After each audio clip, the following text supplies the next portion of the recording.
کہتے ہیں بچوں کو اندر لے جاؤ، 10 سال کا 12 سال کا، اس کو اندر لے جاؤ، ذبح کرنا روئے گا۔ اور بس کرو یار، یہ کس قوم سے تمہارا تعلق پڑ گیا ہے؟ ہمارے تو 12 اور 14 سال کے معوذ اور معاذ ابو جہل کی گردن کاٹ کے رکھ دیا کرتے تھے، اور تو بچہ بکرا ذبح کرنے سے ڈرا رہا ہے۔ اس کو کھڑا کر لا کے، قربانی تو جہاد کی ٹریننگ ہے، وہ کھڑا کر، اس کو کہا بیٹا یہاں کھڑا ہو، اللہ کے رستے میں بکرے کی گردن کاٹنی ہے، اگر کوئی شخص خدا رسول کے دین کی مخالفت کرے، کفر کا جھنڈا اٹھائے تو اس کی گردن بھی کاٹنی ہے۔ یہ ٹریننگ ہے بچوں کے لیے۔ یہاں عجیب ماحول ہے، ڈر لگ رہا ہے، پیچھے ہٹ جاؤ۔ اور جس صاحب کی قربانی ہے وہ بھی کوئی 1.5 کلومیٹر کے فاصلے پہ کھڑے ہیں، دور کھڑے ہو کے دیکھ رہے ہیں۔ نفیس ہی بڑے ہیں جناب، لطیف ہی بڑے ہیں، کپڑوں کو کوئی قطرہ خون کا لگ گیا تو بڑی مصیبت بن جائے گی۔ اور امیر آدمی، اس کا تو گھر کسائی نے خود فون کیا ہے کہ صاحب سب سے پہلے میں آپ کے گھر آؤں گا، اس کو پتہ ہے کہ منہ مانگی قیمت ملے گی۔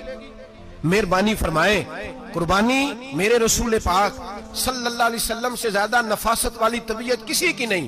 صحابہ کہتے ہیں اتنا حسین محبوب کا انداز تھا کہ کبھی کپڑوں پہ مکھی بھی نہیں بیٹھی تھی، اور حضور سے ہم سلام لیتے تھے، دست مبارک چومتے تھے تو ہمارے ہاتھوں سے کستوری کی خوشبو آنے لگتی تھی، اور فرماتے ہیں نبی پاک کا ہاتھ یوں ہوتا تھا کہ برف بھی اتنی ٹھنڈی نہیں جتنا پیارا حضور کا ہاتھ ٹھنڈا ہوتا تھا۔ پھر بھی حضور دست مبارک میں خنجر پکڑتے، جانور کو لٹاتے اور اپنی طامت کو سمیٹتے، اور اللہ کے حبیب گھٹنا رکھتے اس کی گردن پر، اور بسم اللہ اللہ اکبر کہہ کے ذبح فرماتے۔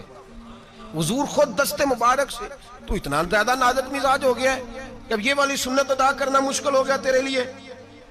63 اونٹ ہیں، اور صحابہ کرام علیہم رضوان فرماتے ہیں کہ حال یہ ہے ہم سوچ رہے ہیں کیسے ذبح کریں گے، کیا کریں گے، کیسے گرائیں گے، اور نبی پاک صلی اللہ علیہ وسلم کہتے ہیں ہم ابھی سوچ میں ہی تھے کہ حضور نے چھری پکڑی۔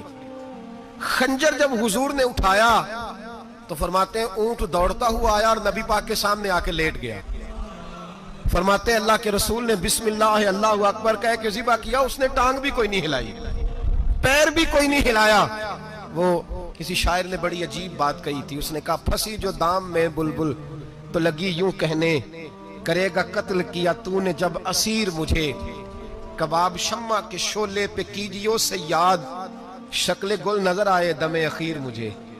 وہ کہتے ہیں بلبل کو شکاری، سیاد شکاری نے پکڑ لیا بلبل کو، تو سیاد سے بلبل کہنے لگی تو نے پکڑا ہے تو قتل تو کرے گا ہی نا، کھائے گا تو صحیح، ایک میری منت ہے۔ شکاری کہنے لگا وہ کیا؟ تو بلبل کہنے لگی جب تو مجھے ذبح کرے نا اور پکائے تو مجھے پھول سے بڑی محبت ہے، اس طرح کرنا، کوئلے اتنے زیادہ دہکانا، اس قدر زیادہ آگ جلانا کہ ان کی شکل گلاب کے پھول کی طرح سرخ ہو جائے، تو جب تو مجھے ان پر جلائے گا تو مجھے تکلیف نہیں ہوگی، اس لیے